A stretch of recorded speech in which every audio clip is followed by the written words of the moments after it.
Hey guys, welcome to my channel. If you are new here, and thank you so much for clicking on this video. Guys, I'm trying to meet my goal here.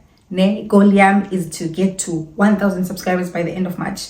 So please hit that subscribe button and like my video and help me get to 1,000 subscribers. Thank you. In today's video, I'm answering 3 questions that I've been asked quite a few times, which is, do you need a car for your articles?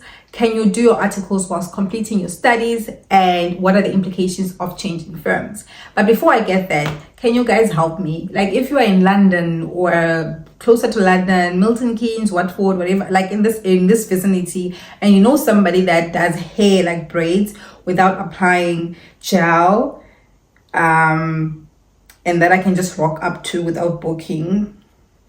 Okay, can you hook me up? Okay, even if I have to book, but like as long as there's no gel application, can you hook me up? Because guys, I don't know what I'm going to do with this hair.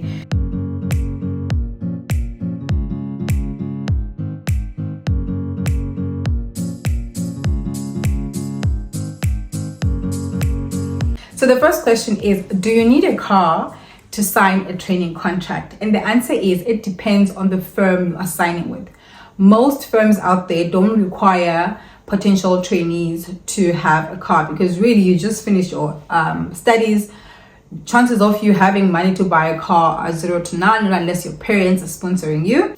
However, there are firms out there that put it as a requirement in their job adverts to say that we need somebody who has a car, and they've got their own reasons why they perhaps need you to have a car.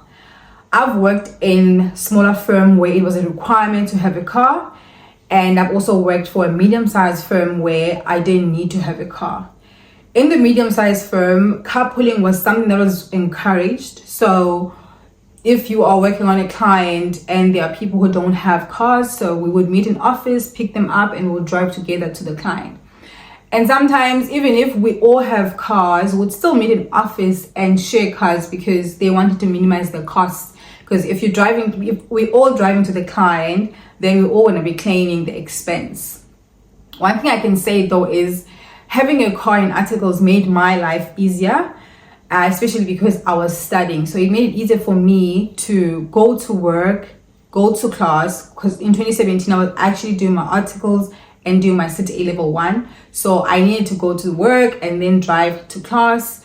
And then when I relocated to Cape Town, I was doing my City A classes online, which was easier still, but it still helped me because I used to study in office.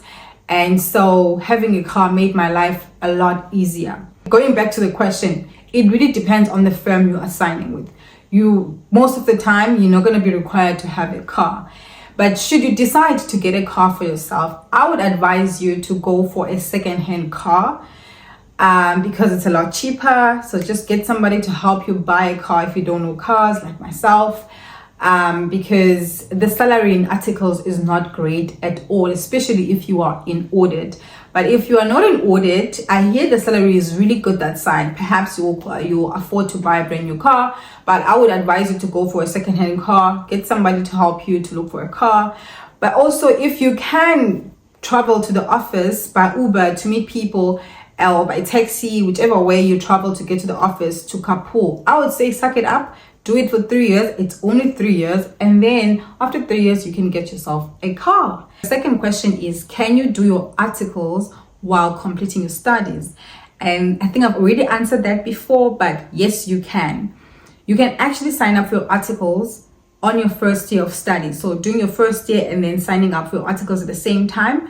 But the period of your articles would be 5 years. I signed up for articles when I was doing second year of studies. There's a long story on my articles life, so I'm not going to get into that because I ended up doing articles for a very long time.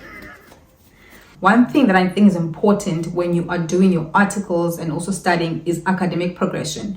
Because if you don't progress in your studies, the firm has the right to cancel your contract. SAICA regulations actually say that you need to complete 1 year of studies in 2 years. So very important that when you do sign up for articles while you are studying, you progress in your studies. Otherwise, they may cancel your contract. The next question is, what are the implications of changing firms? So if you decide at some point, you know what, I don't want to work for this firm anymore, I want to move to firm B because of, I don't know, whatever reasons, what happens is SAICA imposes a penalty. So there is a 6 months penalty that is automatically added into your contract. So instead of doing 3 years, you're going to do 3.5 years. You can contest this with SAICA if you have the energy to say, hey, here are the reasons why I believe I shouldn't get the penalty. I've never met anyone who's done that, so I don't know how that goes really.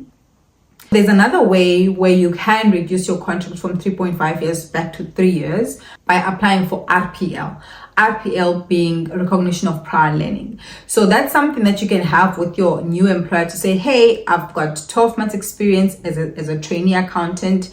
Can I please apply for RPL? They will usually say, okay, we'll give you maybe 6 months to see or to assess you if you are performing at a level of being a second year trainee accountant, and if you are, then we're going to allow you to apply for RPL. So if you are changing firms and you are relocating to another province and you have a valid reason of why you are moving, in that case you don't get a penalty at all. See, now this is at the discretion of SAICA, so you can put your point and you can feel like it's a valid reason, but SAICA actually decides to say, okay, no, this is valid. I've never met anyone, once again, who has moved provinces and been told that no, we're actually going to still give you the 6 months penalty. At least the people that I know that have changed provinces or changed cities, they really had a reason why they had to move. I myself had moved from Johannesburg to Cape Town, and I had my own valid reason why I needed to be in Cape Town, and I didn't get a penalty.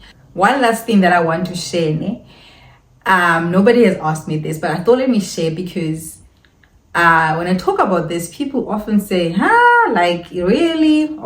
Where I trained, you couldn't just move to the second year or third year. You had to be promoted to get to the next level, right? And there were people who signed up for 3-year articles and end up training for like 5 years or longer, because maybe, I don't know, because of some reasons, but you needed to be promoted to move to the next level. In the small firm that I trained in, there was no such a thing. Like, if you had your hours, you had your competencies, automatically you are a second year now, Yeah, I thought let me share that. That's it for me. Thank you so much for watching my video. Stay blessed.